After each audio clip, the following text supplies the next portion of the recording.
ხელოვნური ინტელექტიც რო აჯობებს ამათ.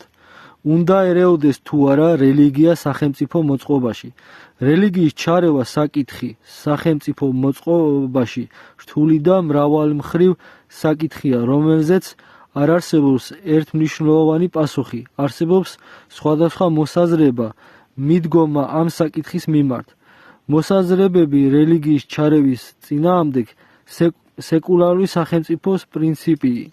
სეკულარული სახელმწიფო გულისხმობს რელიგიისა და სახელმწიფოს გამიჯვნას. ეს უზრუნველყოფს ყველა მოქალაქის რწმენის თავისუფლებას, თანაბარ უფლებებს და იცავს სახელმწიფოს ნეიტრალიტეტს რელიგიურ საკითხებში. რელიგიის ჩარევა შეიძლება გამოიწვიოს დისკრიმინაცია, უთანასწორობა და კონფლიქტები. სახელმწიფო ნეიტრალიტეტი. სახელმწიფო უნდა